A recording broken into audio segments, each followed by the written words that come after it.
Vous forcez des choses qui devraient fluer naturellement. Vos relations amoureuses, vos succès professionnels, la reconnaissance que vous espérez. Et plus vous poussez, plus elle vous échappe. Machiavel l'avait déjà observé il y a 5 siècles. Il disait que la fortune est comme un torrent impétueux.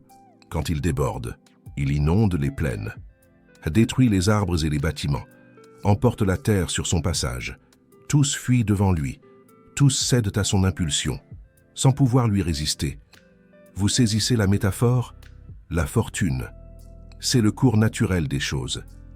Quand vous essayez de forcer le torrent à changer de direction avec vos mains nues, vous ne changez pas le torrent, vous vous noyez. Et c'est exactement ce que vous faites en ce moment. Forcer des relations qui devraient s'épanouir organiquement. Pousser des projets qui ont besoin de temps pour mûrir. Rechercher l'appréciation de personnes qui ne vous la donneront jamais. Aujourd'hui, je vais vous montrer pourquoi forcer est la pire erreur stratégique que vous puissiez commettre. Et plus important encore, je vais vous apprendre ce que Machiavel ferait à votre place. Commençons par la vérité la plus inconfortable sur les relations. Des études récentes sur les styles d'attachement ont révélé quelque chose de brutal. Les personnes avec un attachement anxieux tentent de former des liens, mais simultanément détruisent ces liens. C'est un processus d'auto-sabotage qui se produit automatiquement. Vous avez bien lu. Elles tentent et détruisent en même temps. Pourquoi cela arrive-t-il? Parce que l'anxiété crée des comportements qui éloignent précisément ce que la personne recherche. Plus vous poursuivez, plus vous repoussez, plus vous exigez de proximité, plus l'autre s'éloigne. C'est un peu comme vouloir à tout prix impressionner un grand ponte du CAC 40. À trop en faire, on finit par se ridiculiser. Machiavel appellerait cela un manque de vertu. La vertu n'est pas une vertu morale. C'est la capacité d'agir stratégiquement en fonction des circonstances. Et quand vous forcez les relations, vous perdez complètement cette capacité. La recherche a montré que les personnes ayant une forte anxiété d'attachement sont lourdement investies dans leurs relations. Elles aspirent à se rapprocher émotionnellement pour se sentir en sécurité. Mais cet espoir se manifeste par l'intrusivité, une demande constante, un besoin de réassurance. Un peu comme ces couples qui s'espionnent sur les réseaux sociaux pour vérifier l'amour de l'autre. Et le résultat? Des niveaux plus faibles de bien-être psychologique, plus de rigidité psychologique, moins de résilience, moins de conscience éclairée. Vous percevez le cercle vicieux? Vous forcez parce que vous avez peur de perdre. Mais forcer cause exactement la perte que vous craignez. Et la perte augmente la peur, ce qui augmente la pression, ce qui augmente la perte. Machiavel a observé ce schéma chez les dirigeants ayant perdu leur pouvoir. Il écrivait qu'un dirigeant qui se fie entièrement à la fortune est ruiné quand elle change. Celui qui adapte sa conduite au caractère des temps prospère. Un peu comme De Gaulle qui a toujours su se réinventer face aux aléas de l'histoire. La clé est d'adapter, et non de forcer. Mais attendez, car la prochaine partie est encore plus brutale. Laissez-moi vous expliquer le paradoxe de l'effort. Une étude récente a examiné ce que les chercheurs ont appelé les pièges de l'acharnement. Les résultats ont été dévastateurs. Les participants à l'étude ont rencontré des pièges de l'acharnement à 2 niveaux. Premièrement, les écoles et les circonstances de la vie les préparaient régulièrement à s'acharner excessivement dans la recherche d'échapper à la précarité. Deuxièmement, les efforts résultants se sont avérés non seulement futiles, mais contre-productifs. Contre-productifs. Pas seulement inutiles, activement préjudiciables. L'étude a montré qu'un acharnement exagéré maintenait les participants engagés dans des charges de travail insoutenables au-delà du point de non-retour. Le résultat? Épuisement et échec. Comme ces jeunes entrepreneurs qui se brûlent les ailes à force de vouloir créer la prochaine start-up à succès. Machiavel aurait reconnu cela immédiatement. Il écrivait sur les leaders qui s'épuisaient à essayer de tout contrôler. Et dans le processus, perdaient tout. L'art du pouvoir n'est pas de forcer, c'est de savoir quand et comment agir. Et voici ce que les chercheurs ont appelé la loi de l'effort inverse.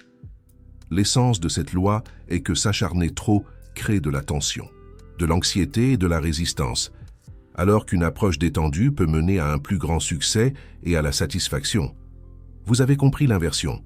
Plus vous poussez, plus vous rencontrez de résistance, plus vous vous détendez, plus les choses fluent. Cela ne signifie pas la passivité. Machiavel n'a jamais défendu la passivité. Il a défendu l'action stratégique. Il y a une différence brutale entre les deux.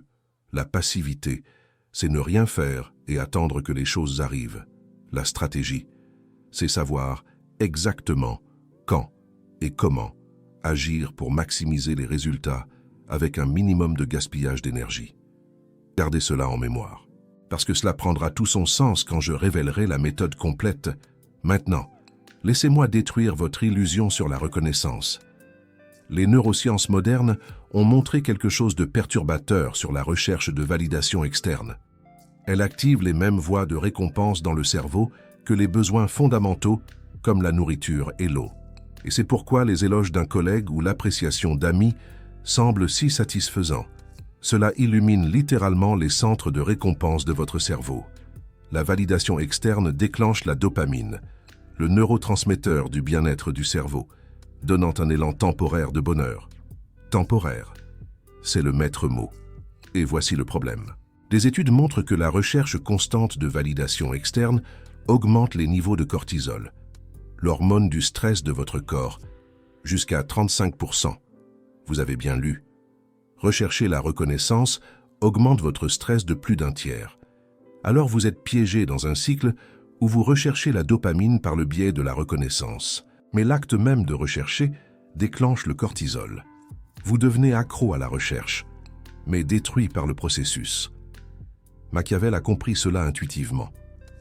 Il écrivait qu'un leader ne doit pas se soucier d'avoir la réputation d'être cruel lorsqu'il s'agit de maintenir ses sujets unis et fidèles.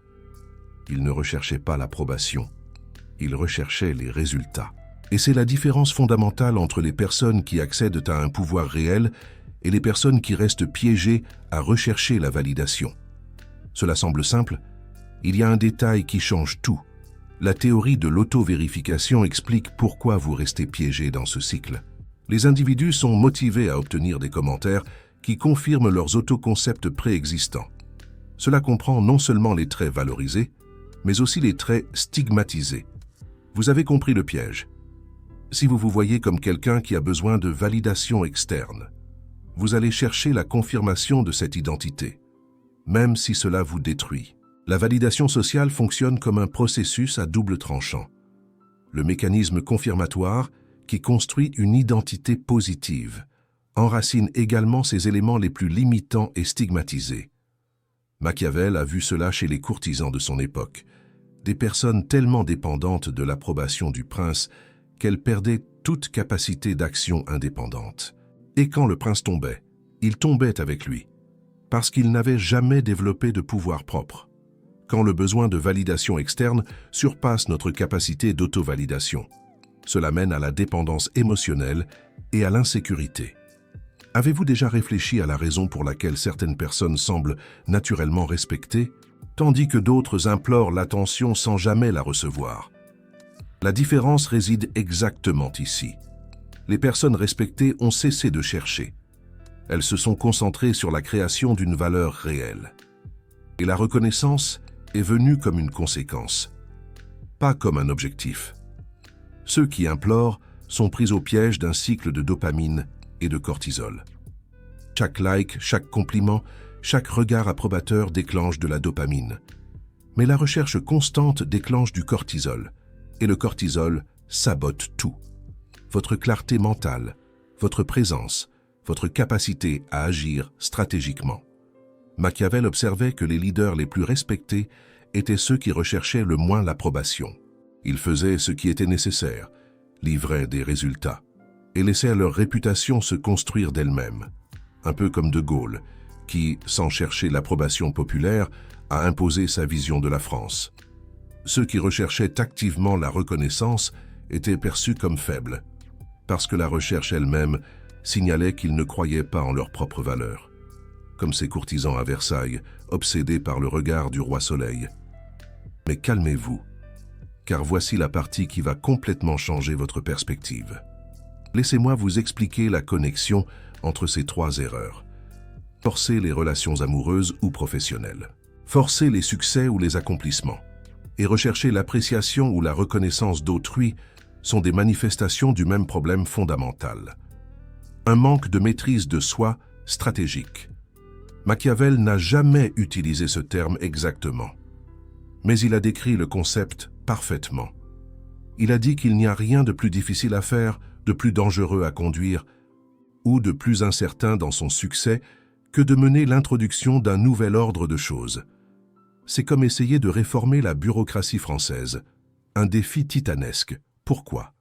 Parce que cela requiert de la patience, de la discipline, la capacité d'agir au moment juste, pas au moment où votre anxiété l'exige. Des études de 2024 sur la personnalité machiavélique ont révélé quelque chose de fascinant. Les individus avec des traits machiavéliques démontrent un plus grand contrôle de leurs impulsions que les psychopathes. Ils ont une capacité supérieure à différer la gratification, une sensibilité à la punition et une conscience des conséquences. Avez-vous perçu le schéma? Le machiavélisme n'est pas une question de manipulation impulsive. C'est une question de contrôle stratégique. Savoir quand agir et quand attendre, quand parler et quand se taire, quand avancer et quand reculer. Un peu comme Talleyrand, maître dans l'art de la négociation et de la temporisation. Et voici l'erreur fondamentale que la plupart des gens commettent. Ils confondent forcer avec agir. Pensent que s'ils ne sont pas en train de pousser constamment, ils ne font rien. Mais Machiavel a montré que les actions les plus puissantes sont souvent les plus subtiles. Il a écrit sur le duc Valentino, Cesare Borgia, qui a conquis la Romagne sans paraître la conquérir. Il n'a pas forcé, il a positionné, il n'a pas poussé, il a attiré. Et quand les autres ont réalisé ce qui se passait, il était déjà trop tard. Laissez-moi vous donner les 3 erreurs spécifiques et comment les corriger. Première erreur. Forcer les relations amoureuses ou professionnelles. Vous voulez que quelqu'un vous apprécie. Alors vous faites tout pour cette personne. Vous l'appelez constamment. Vous envoyez des messages. Vous êtes toujours disponible. Vous montrez ouvertement votre besoin. Et c'est exactement ce qui éloigne la personne. La recherche sur les styles d'attachement a montré que l'anxiété de l'attachement est davantage associée à des symptômes de dépression et de faible estime de soi. Les personnes anxieusement attachées ont tendance à expérimenter plus de jalousie et de conflits. Machiavel dirait d'inverser complètement votre approche. Au lieu de montrer votre besoin, montrez votre valeur. Au lieu d'être toujours disponible, créez une pénurie stratégique. Au lieu de poursuivre, positionnez-vous pour être poursuivi. Ce n'est pas de la manipulation, c'est de la compréhension de la nature humaine. Comme la Rochefoucauld l'a si bien dépeint dans ses maximes. Les gens valorisent ce qui est rare, désirent ce qui semble lointain, respectent ceux qui n'ont pas besoin d'eux. Deuxième erreur, forcer les succès ou les accomplissements. Vous voulez un succès rapide. Alors vous travaillez 16 heures par jour. Vous sacrifiez votre santé, vos relations, votre paix mentale. Vous poussez constamment. Et l'étude de 2024 a montré que cet acharnement peut être non seulement futile, mais contre-productif. La loi de l'effort inversé affirme que l'acharnement exagéré peut être contre-productif, menant à des retours diminués. Machiavel a compris cela. Il a écrit sur l'importance du bon moment, l'agir quand les circonstances sont favorables, pas quand votre anxiété l'exige. Au lieu de forcer les succès ou les accomplissements, créez des systèmes. Les systèmes sont des processus automatiques qui travaillent pour vous pendant que vous vous reposez. Au lieu de travailler 16 heures à pousser, travaillez 8 heures à construire des systèmes qui génèrent des résultats même quand vous ne travaillez pas. Troisième erreur. Recherchez l'appréciation ou la reconnaissance d'autrui. Vous voulez que les autres vous voient comme compétent, réussi, important. Alors vous recherchez les compliments. Vous exhibez vos conquêtes. Vous parlez de vous-même. Et cela augmente votre cortisol de 35%, tout en vous rendant moins attirant pour les gens. La recherche sur la neuroplasticité a montré quelque chose de puissant. À travers la neuroplasticité, nous pouvons réellement remodeler les schémas de réponse de notre cerveau. En cultivant certaines voies neuronales et en élaguant d'autres, vous développez un système de validation interne plus résistant. Quand vous reconnaissez vos propres conquêtes, votre cerveau libère les mêmes neurotransmetteurs gratifiants que le compliment externe déclencherait.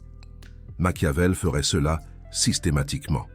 Il construirait une base interne si solide que l'opinion des autres deviendrait irrélevante. Non pas parce qu'il ne s'en souciait pas, mais parce qu'il n'en avait pas besoin. Laissez-moi vous expliquer la méthode machiavélique de ne pas forcer. La première étape est d'identifier où vous êtes en train de forcer. Faites un audit honnête.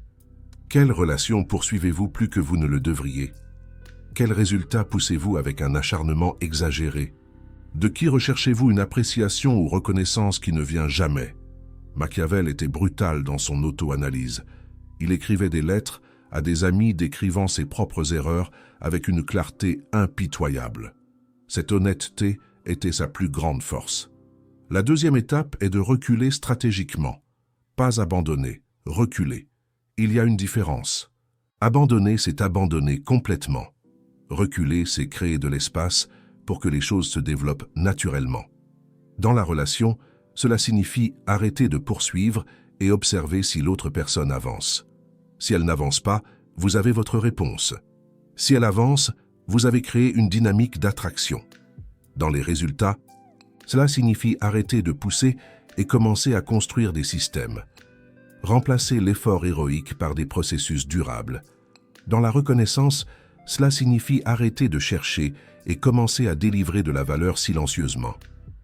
L'appréciation ou reconnaissance que vous recevez sans demander est la seule qui compte vraiment. La troisième étape est de développer une patience stratégique. Machiavel a écrit extensivement sur le timing. Il a dit que ceux qui dépendent purement de la fortune tombent rapidement quand elle change. Ceux qui adaptent leur conduite au caractère des temps prospèrent. La patience n'est pas de la passivité. C'est la capacité d'attendre le moment juste tout en se préparant à agir. C'est comme un prédateur qui observe pendant des heures avant d'attaquer au moment précis. La quatrième étape est de calibrer votre investissement. La règle est simple. N'investissez jamais plus dans quelque chose que ce que le retour justifie. Si vous donnez 80% de votre énergie à quelqu'un qui vous en retourne 20, vous êtes à perte. Si vous travaillez 16 heures pour un résultat qui pourrait être atteint en 8 avec une approche différente, vous gaspillez vos ressources. C'est du gaspillage pur et simple. Machiavel était obsédé par l'efficience. Il calculait chaque mouvement, chaque parole, chaque geste. Non pas par froideur, mais par compréhension que les ressources sont limitées. Il faut donc les préserver. La cinquième étape est de construire votre propre pouvoir, votre propre base. La raison pour laquelle vous forcez, c'est parce que vous n'avez pas suffisamment de pouvoir. Vous dépendez des autres pour les relations amoureuses, professionnelles, les succès, les accomplissements et la reconnaissance, parce que vous n'avez pas développé de sources internes à ces choses. Vous êtes comme un oiseau qui dépendrait toujours d'une autre aile pour voler. Machiavel vous dirait de construire votre base en premier. Développez des compétences qui vous rendent précieux, indépendamment de toute relation spécifique. Créez des systèmes qui génèrent des résultats, indépendamment d'un acharnement héroïque momentané. Cultivez une auto-validation qui transforme la reconnaissance externe en un bonus, et non une nécessité. Imaginez un phare, il brille, qu'on l'admire ou non. Quand vous avez votre propre pouvoir, vous arrêtez de forcer, parce que vous n'en avez plus besoin. La rivière suit son cours sans avoir besoin d'être poussée. Laissez-moi vous donner un exemple historique qui illustre cela parfaitement. François Ier, roi de France. Il régnait avec une aura, une influence naturelle. On ne forçait pas son respect, on le lui accordait. Il n'avait pas besoin de menacer pour être obéi. C'était le roi soleil avant l'heure. Comparez cela avec Robespierre, l'incorruptible. Il tentait de contrôler la France par la peur et la force. Il a forcé l'adhésion à ses idéaux, forcé des exécutions, forcé un changement de société radical. Et que s'est-il passé? En quelques années, il a été renversé et exécuté par ceux-là même qu'il prétendait servir. La leçon est claire. Le pouvoir construit par le positionnement stratégique dure des générations. Le pouvoir forcé s'écroule en quelques années, ou quelques mois. Machiavel connaissait les deux cas, et sa conclusion était inéquivoque. Ceux qui usent de violence pour conquérir et maintenir le pouvoir dépensent une énergie constante. Ceux qui construisent des systèmes d'influence récoltent des résultats avec un effort minimal. Pensez à une centrale nucléaire. Une fois construite, elle produit de l'énergie en continu. Laissez-moi vous expliquer pourquoi ce changement est si difficile. Votre cerveau est programmé pour chercher la sécurité à travers la connexion sociale. Des études montrent que le besoin d'approbation sociale et de validation est profondément enraciné dans la psychologie humaine. D'un point de vue évolutif, l'acceptation sociale et l'appartenance étaient cruciales pour la survie dans les communautés humaines primitives. C'était une question de vie ou de mort. Vous ne luttez pas seulement contre des habitudes. Vous luttez contre une programmation évolutive. C'est un combat de chaque instant. Mais voici la bonne nouvelle. La neuroplasticité permet de reprogrammer ces réponses. Des recherches montrent que le cerveau peut changer physiquement grâce à la pratique délibérée. Les voies neuronales qui s'activent ensemble se connectent ensemble. C'est comme créer de nouveaux chemins dans une forêt. Chaque fois que vous résistez à l'impulsion de forcer et choisissez la stratégie au lieu de l'anxiété, vous renforcez les circuits d'autocontrôle dans le cortex préfrontal. Chaque fois que vous vous validez vous-même au lieu de chercher la validation externe, vous construisez une résilience émotionnelle. C'est un entraînement mental. Machiavel n'avait pas le langage neuroscientifique, mais il en comprenait le principe. Il a écrit sur l'importance de s'entraîner constamment, de pratiquer jusqu'à ce que les comportements stratégiques deviennent une seconde nature. Son exil en B512 en est un parfait exemple. Il a tout perdu. Position, influence, reconnaissance. Mais au lieu de forcer son retour, il s'est retiré à San Casciano et a écrit « Le Prince ». Il a transformé une perte en un legs, l'adversité en opportunité. S'il avait forcé son retour à Florence, il aurait probablement été exécuté ou serait resté sans importance. En se retirant et en créant de la valeur, il est devenu immortel. Laissez-moi vous donner les signes que vous forcez trop. Premier signe. Épuisement constant sans résultat proportionnel. Vous travaillez plus que tout le monde, mais vous obtenez moins que beaucoup. Cela indique un effort mal dirigé. Une fuite d'énergie. Deuxième signe. Anxiété concernant des relations amoureuses ou professionnelles spécifiques. Vous pensez obsessivement à certaines personnes. Analysez chaque message. Interprétez chaque silence. Cela indique une poursuite excessive. Un attachement maladif. Troisième signe. Colère quand la reconnaissance ne vient pas. Vous avez fait quelque chose de bien, mais personne ne l'a remarqué. Cela vous irrite profondément. Cela indique une dépendance à la validation externe. Un manque d'estime de soi. Quatrième signe. Sensation d'être piégé. Vous avez l'impression que quoi que vous fassiez, rien ne change. Cela indique que vous poussez contre le torrent impétueux au lieu de trouver où le courant va déjà dans votre direction. Il faut savoir surfer sur la vague. Cinquième signe. Relation amoureuse ou professionnelle déséquilibrée. Vous donnez toujours plus que vous ne recevez. Vous êtes toujours disponible, tandis que l'autre disparaît. Vous initiez toujours, tandis que l'autre ne fait que répondre parfois. C'est unilatéral. Si vous reconnaissez 3 ou plus de ces signes, vous forcez définitivement et vous devez vous recalibrer immédiatement. C'est un signal d'alarme. Laissez-moi vous expliquer ce qui se passe quand vous arrêtez de forcer. Premièrement, les relations amoureuses et professionnelles se rééquilibrent. Certaines personnes s'en iront, et c'est bien. Elles n'ont jamais été vraiment là. Elles ne faisaient que recevoir votre énergie sans la rendre. Les personnes qui restent sont celles qui vous valorisent vraiment, les vrais amis. Deuxièmement, les succès et les accomplissements commencent à venir avec moins d'efforts. Quand vous arrêtez de gaspiller de l'énergie à pousser, il reste de l'énergie pour construire des systèmes efficients. Le même travail génère plus de retours. C'est la loi de Pareto. Troisièmement, vous développez une paix intérieure. L'anxiété constante qui vient de la recherche de validation externe disparaît.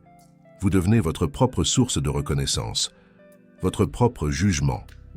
Quatrièmement, vous devenez plus attrayant. Les gens sont attirés par ceux qui ont leur propre vie, leur propre but, leur propre source de valeur. Quand vous arrêtez d'avoir besoin des autres, ils commencent à vous vouloir. C'est le paradoxe de l'attraction. Cinquièmement, vous récupérez du temps et de l'énergie. Le temps que vous passiez à forcer peut être redirigé vers des choses qui comptent vraiment, pour construire quelque chose de significatif au lieu de courir après l'approbation. Un projet de cœur. Machiavel a écrit que la fortune est une femme, et il est nécessaire, si vous voulez la dominer, de la frapper et de la pousser. Mais cette citation est souvent mal interprétée. Il faut se méfier des citations sorties de leur contexte. Il ne disait pas de forcer constamment. Il disait qu'il y a des moments pour l'action décisive, et ces moments exigent préparation. Positionnement. Patience stratégique. Vous frappez quand le moment est bon, pas quand votre anxiété l'exige. La différence entre forcer et agir stratégiquement, c'est le timing. Forcer, c'est agir quand vous voulez. La stratégie, c'est agir quand les circonstances sont favorables. C'est le kairos des Grecs, le moment opportun. Forcer, c'est pousser contre la résistance. La stratégie, c'est trouver le chemin de moindre résistance. C'est l'art du wu-wei taoïste, l'action sans action. Forcer, c'est dépenser toute votre énergie d'un coup. La stratégie, c'est conserver son énergie pour le moment décisif. C'est comme un sprinter qui gère son effort. Laissez-moi vous donner une pratique spécifique pour cette semaine. Choisissez un domaine où vous forcez clairement, un domaine où vous sentez que vous vous débattez, un lien amoureux ou professionnel, un succès espéré, ou cette quête incessante d'appréciation et de reconnaissance. Pendant 7 jours, reculez complètement dans ce domaine. Ne poursuivez pas. Ne forcez rien. N'attendez aucune validation. Observez simplement ce qu'il se passe. Si rien ne change, vous obtenez une information précieuse. Cette chose n'aurait jamais fonctionné. Peu importe vos efforts. Si quelque chose change positivement, vous apprenez que le recul était la réponse. Si vous ne parvenez pas à reculer pendant 7 jours sans anxiété extrême, vous identifiez une dépendance qui nécessite un travail, une introspection. C'est la méthode machiavélique. Utilisez la réalité comme laboratoire, testez des hypothèses, ajustez la stratégie en fonction des résultats et non de l'espoir. Vous pensez peut-être que 7 jours, c'est peu de temps. Mais 7 jours suffisent à révéler des schémas, suffisants pour montrer si quelque chose était réel, ou si c'était simplement votre énergie qui entretenait une illusion. Et voici ce que la plupart des gens découvrent. Beaucoup de choses qu'ils pensaient devoir forcer disparaissent simplement lorsqu'ils cessent d'y investir de l'énergie. Et c'est libérateur, pas douloureux, parce que cela signifie que cette chose n'a jamais été réelle, jamais réciproque, n'allait jamais fonctionner. Et le temps et l'énergie que vous récupérez peuvent être investis dans des choses qui répondent vraiment, qui croissent vraiment, qui rendent vraiment ce que vous investissez. Machiavel a beaucoup écrit sur l'importance de couper court aux pertes rapidement. Les leaders qui s'accrochaient à des territoires perdus gaspillaient des ressources qui auraient pu être utilisées pour conquérir de nouveaux territoires. Le même principe s'applique aux relations amoureuses ou professionnelles, au succès espéré et à la reconnaissance. Laissez-moi terminer par la révélation la plus importante. La raison pour laquelle vous forcez, c'est parce que vous avez peur. Peur de perdre, peur de la solitude, peur d'être insignifiant, peur d'échouer. Et forcer est une tentative de contrôler ces peurs, de garantir des résultats, de forcer les gens à vous aimer, de forcer l'univers à vous reconnaître. Mais le contrôle est une illusion. Machiavel le savait. Il a écrit que la fortune est l'arbitre de la moitié de nos actions, mais laisse l'autre moitié plus ou moins sous notre contrôle. La moitié, seulement la moitié. Vous pouvez contrôler vos actions, votre préparation, votre stratégie, votre positionnement. Vous ne pouvez pas contrôler la façon dont les autres répondent. Quand les résultats arrivent, si la reconnaissance vient, essayez de contrôler la moitié qui n'est pas la vôtre et la définition même de forcer. Et c'est la recette de l'épuisement et de l'échec. La sagesse machiavélique est de maîtriser votre moitié complètement, tout en acceptant que l'autre moitié est hors de votre contrôle. Pas passivement, stratégiquement. Vous vous préparez à de multiples scénarios. Vous développez une résilience pour faire face à différents résultats. Vous développez un pouvoir propre qui ne dépend pas de circonstances extérieures. Et alors, quand la fortune s'aligne enfin en votre faveur, vous êtes prêt. Non pas parce que vous avez forcé, mais parce que vous vous êtes positionné. Si ce contenu a transformé votre perspective sur le forçage versus la stratégie, vous comprenez la valeur des vérités brutales sans filtre. Le Super Thanks là-dessous n'est pas seulement un soutien financier. C'est vous qui dites « Je veux plus de clarté stratégique ». Moins d'illusions réconfortantes. Chaque contribution finance ce type de contenu qui va à l'encontre de tout ce qu'on vous a enseigné sur l'effort et le succès. Vous n'êtes pas seulement un spectateur. Vous êtes quelqu'un qui comprend que le jeu réel se joue avec intelligence, pas avec la force brute. Commentez ci-dessous dans quel domaine des trois vous forcez le plus. Relation amoureuse ou professionnelle. Succès espéré ou reconnaissance. Et si vous allez essayer l'expérience des 7 jours que je propose? Je réponds à tout le monde dans les prochaines heures.